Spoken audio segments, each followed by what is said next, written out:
So my name's Ted Livingston. I'm the founder and CEO of Kik. I started Kik 8.5 years ago now, which is pretty amazing, and been building it ever since. So we're here today to introduce a new project we've been working on called Kin.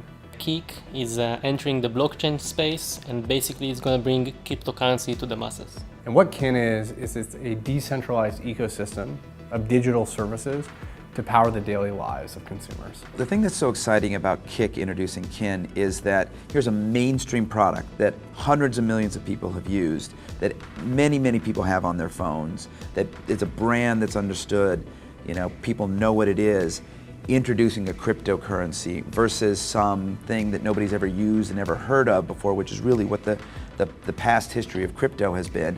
Now Kik's bringing it to the mainstream. I think right now we are on a path to where digital services power everything we do in our daily lives, but they're all controlled and owned by a very few number of companies. And to me, honestly, I think that's a bit of a scary future.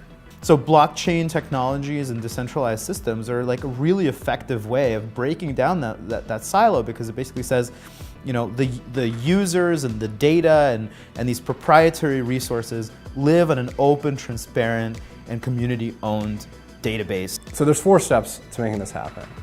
The first step is creating a new cryptocurrency, which we're calling Kin. The word Kin means family and kinship and the connectedness between all of us. And so that's really what we're trying to do. We're trying to create this new family of apps, this new ecosystem that all works together and is all connected together. It would be an ERC20 token on the Ethereum blockchain. The second step is to give that cryptocurrency value. And the way we're going to do that is by integrating it into Kik. This is something we've been experimenting with since 2014 with Kik Points, where through just a couple ways to earn and a couple ways to spend, we were able to create 4 times the transaction volume of Bitcoin globally. That then lets us do number 3, which is creating the Kin rewards engine. We're going to take a big portion of Kin and we're going to give away a bunch of it every day. So that if you're a developer and you have a great digital service and you bring it into this Kin ecosystem and you integrate Kin and you get people transacting in it, you will get a proportional amount of this daily reward every day.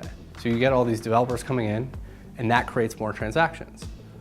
But the more transactions you get, the more demand for the currency, the more demand for the currency, the more valuable the currency is, the more valuable the daily reward.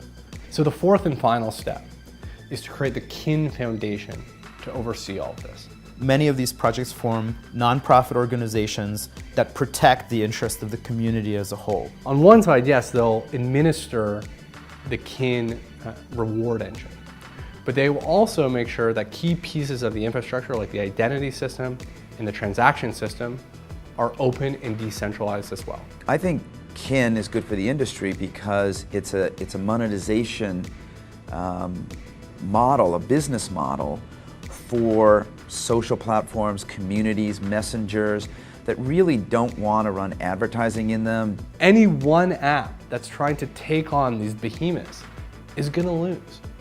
But by banding together and using this cryptocurrency Kin as a way to align us all together, to work together, I think we can make a better experience for consumers, but also a better future for society in general. Kik has both the experience and the resources and the user base to really make this happen. The success of this project really comes down to how many other people can we get excited to compete with us, to join us, to work with us, and to build this together.